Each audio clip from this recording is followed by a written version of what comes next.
Bienvenue à Brothers View, un podcast où on essaye d'apporter différentes perspectives. en gardant un point de vue biblique. Moi c'est Raphaël. Et moi c'est Michael. Dans Josué 1, verset 8, c'est marqué que ce livre de la loi ne s'éloigne pas de toi. Médite le jour et nuit pour agir avec fidélité conformément à tout ce qui est écrit. Car c'est alors que tu auras du succès dans tes entreprises. C'est alors que tu réussiras. Dans Proverbe 16:3, il est dit « Confie ton activité à l'Éternel et les projets seront affermis. Donc, vous aurez compris des versets et aussi du titre du podcast qu'on parle du succès de notre vie. Est-ce que Dieu nous donne directement le succès parce qu'en lui on a tout gagné? Est-ce que Dieu doit nous donner du succès? Ou est-ce que le succès vient de nous? Ou est-ce qu'on peut être fier de ce succès? Est-ce qu'on a le droit d'avoir du succès comme chrétien? Et est-ce que chaque chrétien est obligé d'avoir du succès pour être un bon chrétien? Donc, à une partie des questions, on va essayer de répondre en discutant un peu de cela, et puis en essayant que vous puissiez nous suivre. Et on commence avec la définition de succès, Raphaël. Comment tu définirais le succès pour une personne pour toi personnellement, qu'est-ce qu'est le succès? Alors pour moi, personnellement, ça va être difficile. Parce que, moi je pense que c'est plus simple de le dire qu'est-ce que le monde définirait comme succès. Alors, Dès que tu as une multiplication de ce que tu fais, dans le sens tu mets un input, tu as quelque chose qui sort de mieux. Par exemple, t'écris un livre et puis il est vendu 10 000 fois. C'est un peu plus de succès que s'il est juste vendu 2 fois. Ouais, pour le monde, c'est assez matériel, c'est assez de manière, c'est assez compté dans ce sens-là. Même, je pense que tu peux définir ça en tant que de revenu. Plus t'as de revenus, plus t'as de succès. Mais, en même temps, si tu regardes les acteurs, les stars, ils ont pas seulement du succès parce que ils ont beaucoup de sous, c'est parce qu'ils sont connus. C'est une réputation. Du coup, c'est pas, en fait, on pourrait compter ça en nombre de followers, en nombre d'écoutes, si tu fais si tu fais de la musique. Ouais. Donc, c'est assez par rapport au nombre. Ouais. Alors la définition de la Russe, c'est des résultats heureux obtenus dans une entreprise, un travail ou une épreuve sportive, etc. C'est-à-dire c'est des efforts étaient couronnés de succès. Dans le sens que c'est un effort qui, comme tu as dit, a un plus gros output que input. Mais là, il dit que c'est le plaisir. Donc ça, c'est de manière pour toi. Oui. Alors là, c'est déjà... C'est ça, c'est que, en gros, c'est du plaisir pour toi dans le sens que le succès, je sais pas si tu trouves du succès sans plaisir. Ou dans ce sens-là. Prenons un exemple pour le prendre en concret, pas basé sur une vie. Tu gagnes un concours. Tu as eu du succès dans ce concours. Et c'est-à-dire que t'as de la joie parce que tu voulais gagner ce concours, tu ne serais pas inscrit. Alors t'es heureux de recevoir ça. Des résultats heureux. C'est sûr après que c'est pas le succès qui va te rendre heureux. Je pense que ça en est les deux au clair. Non, le truc qui est très complexe, c'est que une personne qui a du succès peut être pas heureux après coup ou pendant son succès. C'est pour ça que je trouve c'est des résultats heureux dans le sens que quand tu arrives, tu es, je pense, heureux, mais après, dans le long terme, ça prend une autre ampleur. Si on prend un rappeur assez connu, Juice WRLD, qui est un rappeur très connu en Amérique qui est mort, on voyait que avec son succès, beaucoup d'autres choses sont venues, comme la consommation de drogue, parce qu'il n'arrivait pas à gérer ce succès. Il était moins heureux qu'avant. Alors tu vois, c'est pour ça que je dis que ce thème, il est quand même très, très large quand tu dis est-ce qu'on est heureux quand on a du succès. Ouais, c'est de lier la joie avec le succès, c'est déjà un truc qui est... Bon, déjà, pour nous, c'est pas la joie qui doit être... Enfin, on peut avoir de la joie par le succès, mais on sait que c'est vanité. Si on a plus de succès, on serait après dépressif. Mais en Christ, on a la joie. Par contre, je pense pas qu'il a pas pu gérer le succès, il a pas pu gérer la pression. Oui. C'est aussi ça. Le succès, c'est quelque chose que tu peux... Justement, c'est relatif. Ouais, oui. C'est un idéal, une idée, quand on met tout plein de choses dessus, mais qui peut vraiment avoir du succès dans le sens, personne peut l'avoir, personne peut avoir un tableau où c'est marqué, vous avez reçu le succès. Oui, c'est ça, c'est personnel. Je veux dire, si on regarde ça sur des individus normal, on va dire, pas des stars comme ça, pour eux, quelquefois, le succès, c'est de passer leur apprentissage. C'est d'avoir une bonne note à l'école, c'est de parler avec quelqu'un, c'est du succès, ça. Et je pense pour que ça soit reconnu mondialement que tu as eu du succès, tu dois être, je pense, le meilleur dans quelque chose, mais même là, comme tu as dit, tu reçois pas un cadre où c'est marqué t'as reçu le succès. C'est quelque chose qui se définit pas et qui se donne pas, mais que tu peux avoir sans le savoir. Enfin, ouais, ce serait d'autres personnes qui diraient, lui il a du succès, Voilà. mais lui il est pas conscient d'avoir du succès, ou bien il le définit pas comme ça. Voilà. Donc, c'est subjectif par rapport à l'humain. Chacun peut définir un peu qu'est-ce que c'est son succès. Par rapport à Dieu, enfin, on sait que Dieu a du succès dans ses plans parce que je pense qu'il réussit ses plans quand même.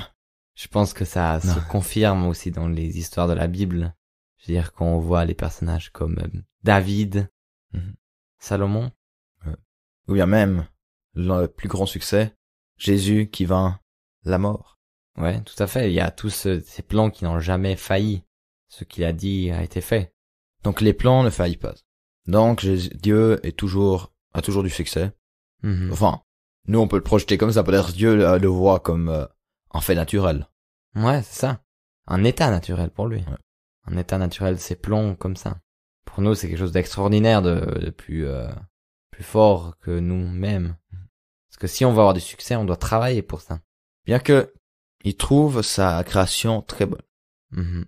Donc, ouais, alors tout ce qui est émotion par rapport à Dieu, c'est un peu compliqué parce que certains théologiens disent que Dieu ne peut pas ressentir d'émotion, parce que s'il ressent de l'émotion, c'est qu'il peut avoir un manque de quelque chose. Disons que s'il est triste, c'est qu'il manquerait de joie. Ouais, de joie par exemple, ou bien il devrait avoir quelque chose pour être joyeux à nouveau.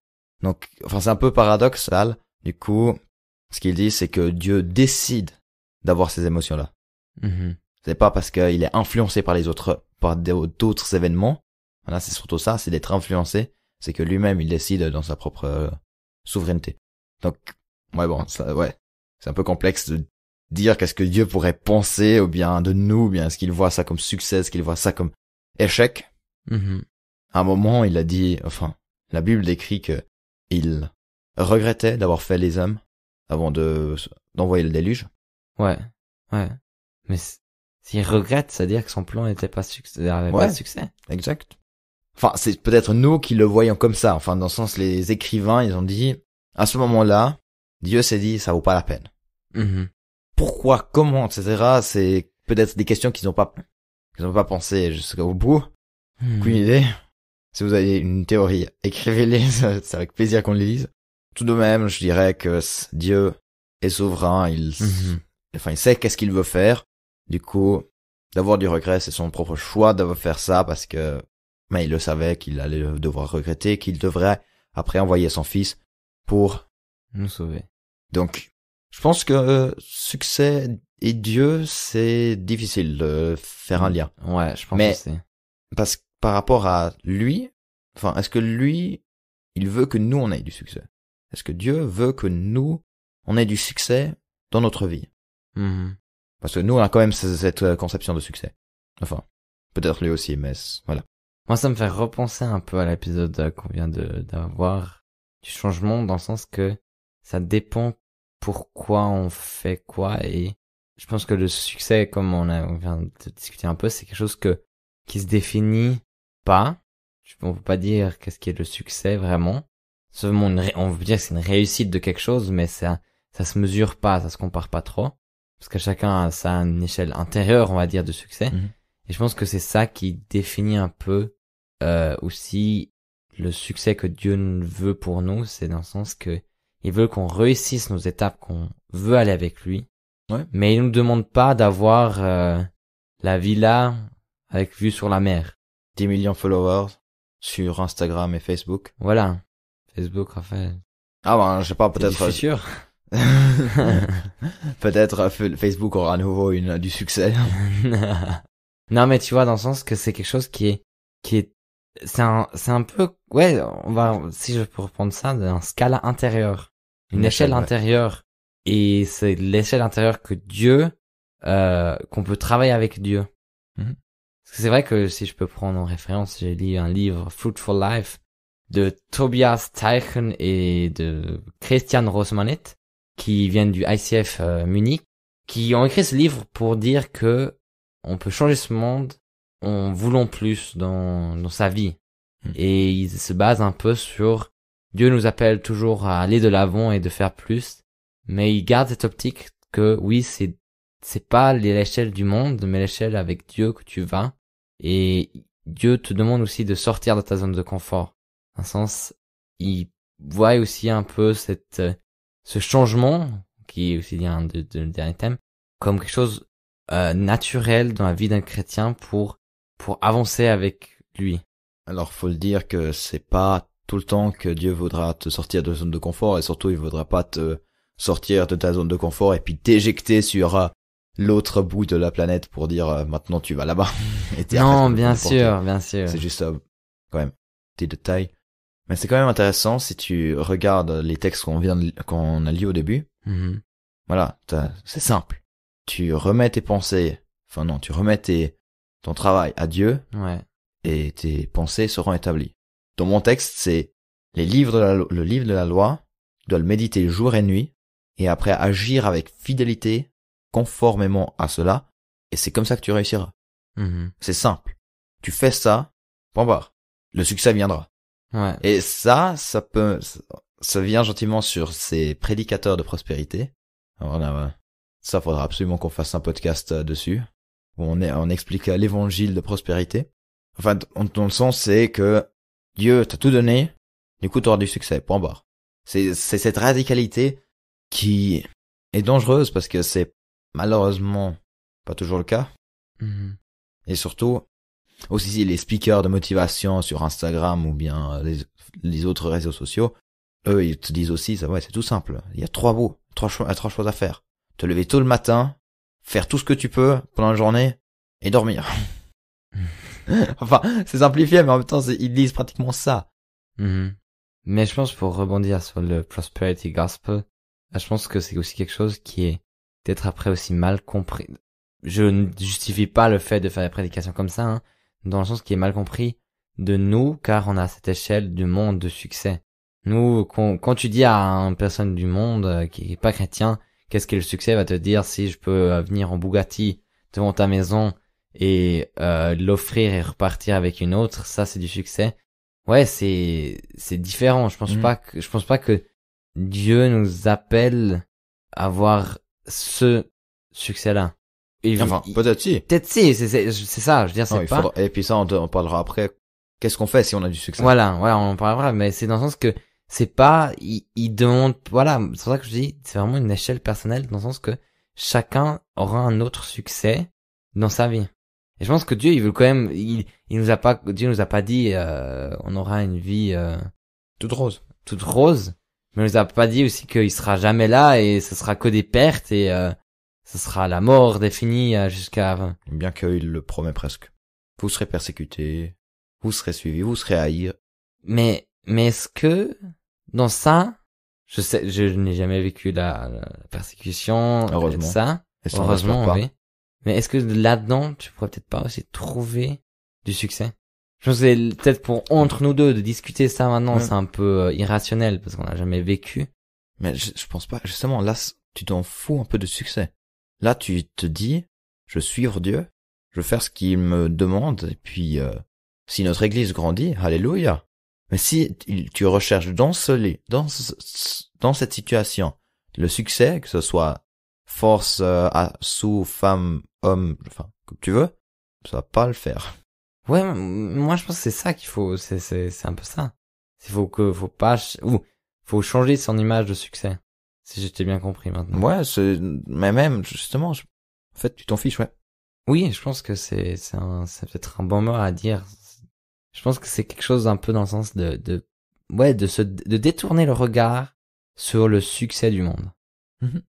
Dans le verset de Proverbes 16:3, c'est marqué, et tes projets seront ta famille. Tes projets. Mm-hmm. Là aussi, on revoit que c'est quelque chose de très personnel. Ouais, c'est très personnel. C'est que Dieu ne veut pas forcément juste faire, enfin, la volonté de Dieu est des fois la volonté qu'il t'a donnée à toi quand t'étais enfant. Quand t'es, en tant que désir que tu as, voilà. Ouais. Pas les désirs pécheresses, mais ouais. C'est ça. Non, je sais, voilà.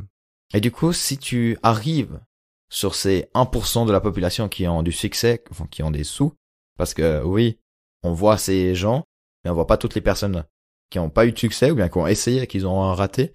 Donc c'est des fois plus difficile que ce qu'on pense. En tout cas, si un chrétien est là en haut, est-ce que lui devrait dire, ouais bon, je vais marcher je vais aller en Bugatti, ou bien est-ce que il doit être humble? Alors, nous, en tout cas, on n'est pas dans ces 1%, donc on peut pas vraiment dire à un chrétien comment vivre.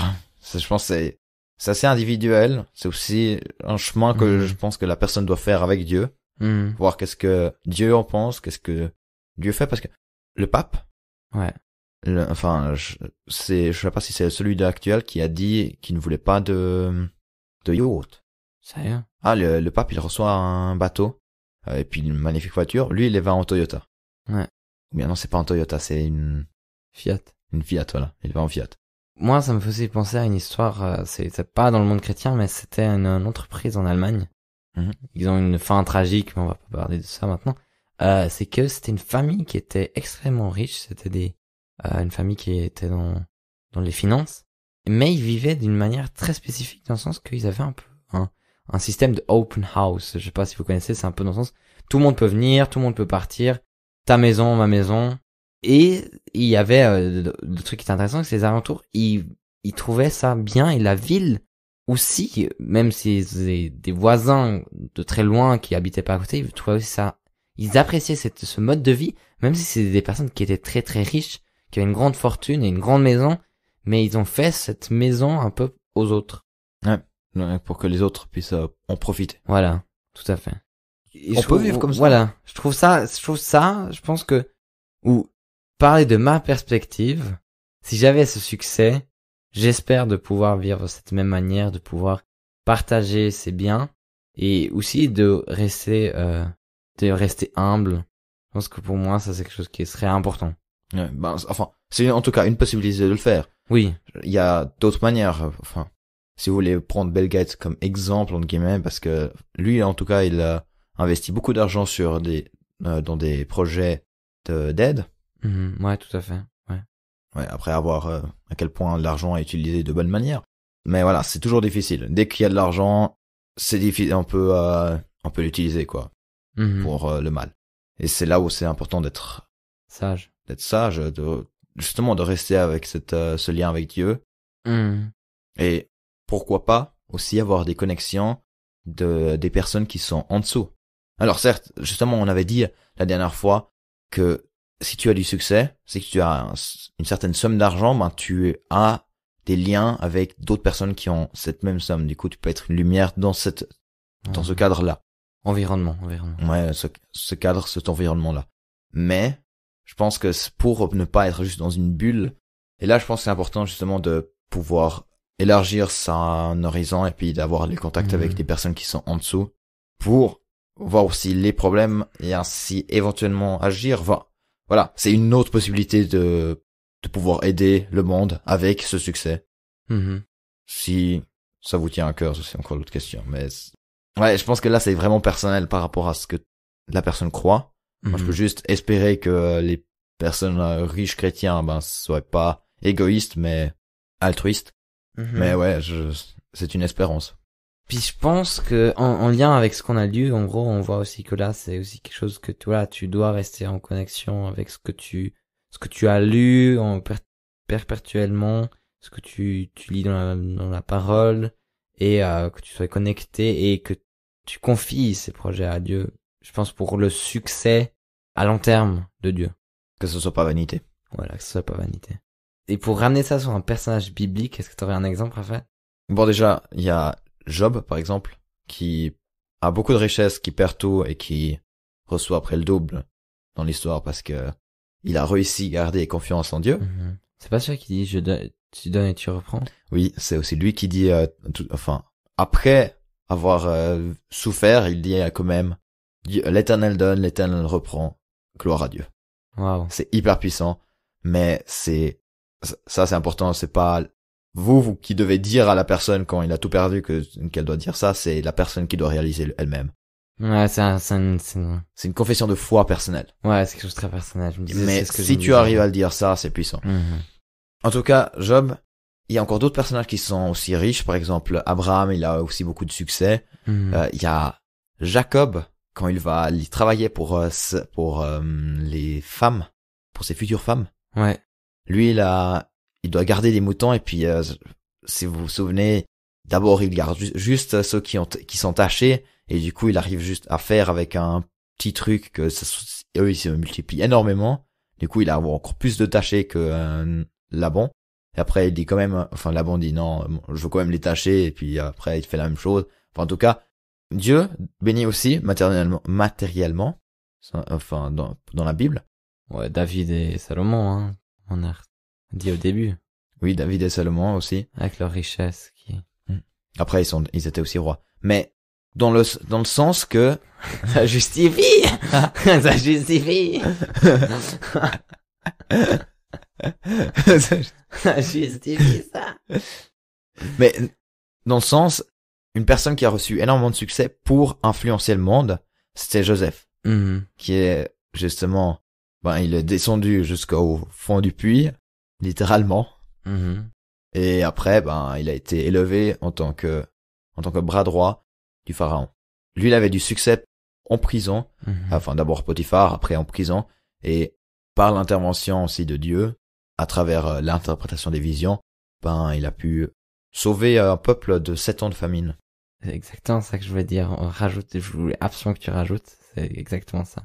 C'est qu'à travers cet exemple qu'il a sauvé un peuple de 7 ans de famine, ça montre que avec ce succès, on peut aussi faire du bien aux autres. On peut donner du bien aux autres et il y a quelque chose qui peut, une bénédiction qui peut ressortir de ça. Ouais. Alors, en résumé, c'est que le succès, de manière individuellement, c'est assez subjectif. Dieu, on pense de manière humaine qu'il a du succès, mais pour lui peut-être c'est naturel. Après, on a dit que Dieu ne veut pas forcément du succès pour nous. Enfin, c'est à notre échelle. Dans le sens, c'est un chemin. Et est-ce que c'est plutôt l'idée que Dieu voudrait une relation avec nous, qu'on soit avec lui, que nous on ait vraiment un succès de manière mondiale? Je pense que oui, je pense que c'est ce chemin qu'on va avec lui, que lui définit, si lui pourrait définir. Oui, que lui définit, que nous... En fait, il est défini quand même parce que c'est lui qui a donné des envies à nous. Ouais. Ouais. On va dire de réussir, je pense que c'est lui qui a donné ces envies, alors ça, c'est peut-être ça le succès que lui veut pour nous. C'est d'aller ce chemin avec nous. Donc, continuez avec Dieu. Et si vous êtes dans les 1% de la population qui ont énormément de succès, continuez avec Dieu. On espère que vous pouvez aider le monde ainsi, comme Joseph l'a fait. Et donc voilà, c'est un peu ce qu'on a parlé. Donc, si vous avez des idées, vous pouvez nous écrire sur Instagram sur brothers.view. On est aussi maintenant toute nouveauté sur Spotify et sur YouTube. Oui, ça c'est vrai. Donc vous pouvez aussi nous écouter là-bas, nous suivre. En tout cas, on se réjouit de continuer à faire des épisodes un peu philosophiques. Avec vous et pour vous. Merci d'avoir écouté. Et au prochain épisode de Brothers View.